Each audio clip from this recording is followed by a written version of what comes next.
C'est là tous ces exotiques reptiles et aujourd'hui on se retrouve pour une nouvelle vidéo. Donc dans cette vidéo je vais tout simplement vous demander des petites... je vais vous faire des petites annonces en fait. Je vais vous un petit peu expliquer comment vont les dendrobates, tout ça. Donc vraiment une petite vidéo routine. Donc écoutez, les dendros, elles vont très très bien. Pour ceux qui voulaient savoir comment je pulvériser, parce que je pas le pulvérisateur automatique, mais je pulvérise comme ça, bien 2-3 fois par jour, et genre vraiment beaucoup. J'attends vraiment que ça soit trempé, les plantes, que ça goûte un peu. Et j'ai vu même que quand j'humidifiais, elles sortaient. Parfois.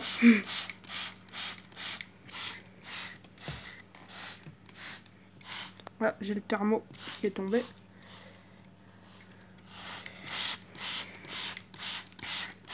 Et voilà, j'humidifie bien comme ça. Après, je fais aussi des grosses gouttes. Donc voilà.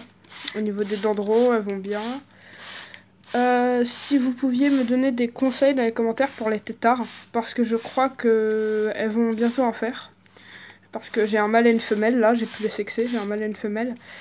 Et je crois qu'elles ont déjà copulé, mais je trouve pas de les têtards. Je sais qu'elles les pondent dans les broméliacées, mais si vous pouvez juste me dire à quoi ça ressemble et tout. Parce que c'est vrai, je me suis pas renseigné plus que ça sur la reproduction des dendros. Donc voilà. Sinon, si vous voulez savoir, les dendros, elles vont très très bien. Le crapaud, je suis retournée le voir. D'ailleurs, le crapaud, là, dans le jardin, il est toujours à son spot, là, que je lui ai fait dans mon jardin.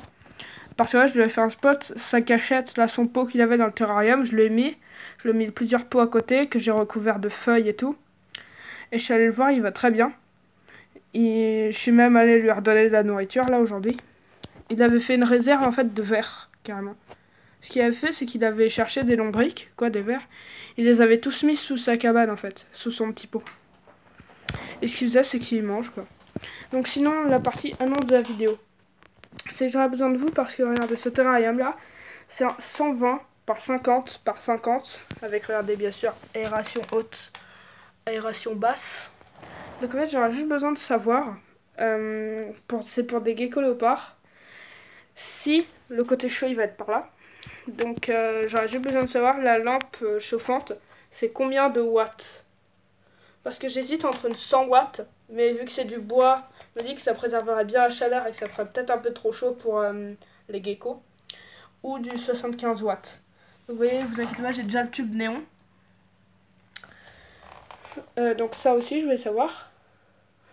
Moi, perso, mes geckos léopards, je leur mettrais du sable.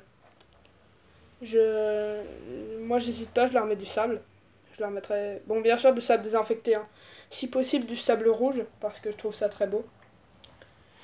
Après, ne vous inquiétez pas, ça, je demanderai conseil en animalerie. Et au niveau du caméléon, la vidéo arrive demain. La vidéo caméléon, c'est demain. Donc, au niveau du matos pour le caméléon, j'ai là une lampe 100 watts. Là, c'est une 100 watts. Là, c'est des trucs UVB de 10.0. Il y en a un de 10.0, un de 5.0. Ou alors, je les laissé tous les deux des 10.0. Je sais plus. Donc là, au niveau de la 100 watts. J'ai fait ça parce que comme ça, le caméléon va pouvoir choisir s'il s'expose aux UV ou à la chaleur. Donc je suis conscient que le terrarium est pas très bien garni, en feuilles et tout. Mais c'est que là, j'ai un petit budget. Déjà pour mon caméléon. C'est mon cadeau de Noël, donc voilà. Mais pour... enfin, au moment où je tourne cette vidéo, hein, bien sûr. La vidéo arrive demain, mais au fil du temps, où je vais avoir un plus gros budget, j'apporterai des plantes et tout. Donc pour le caméléon. Sinon j'ai un truc pour brumiser.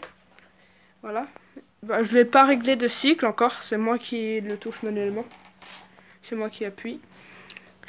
Donc je pense que cette vidéo touche à sa fin. Hein. Pour ceux qui se demandent juste ce que j'utilise comme nourriture pour pour mes animaux. Donc ça c'est des mouches de fruits. Tout ce qui est plus basique pour les dendrobates. Ensuite, ça, c'est des grillons. C'est des micro grillons. Là, on peut même pas les voir, je crois, à la cam. Donc encore pour les dendrobates. Parce que j'essaie de leur varier un peu. Et ça, c'est pour quand j'avais le crapaud. Et d'ailleurs, je leur en donne encore fréquemment. C'est des vers de farine très gras. Mais que je nourris, hein, les vers de farine. Regardez, là, ils ont un coton qui est humidifié et un bout de pain. Et donc, je pense que cette vidéo touche à sa fin. J'ai fait à peu près tout ce que j'avais à faire dans cette vidéo. Vous demandez des conseils et tout. Donc, j'espère que cette vidéo vous aura plu. Si c'est le cas, n'hésitez pas à mettre un like. Donnez-moi des conseils si vous voulez pour des reptiles et tout dans les commentaires. Et je vous dis à la prochaine vidéo. Ciao.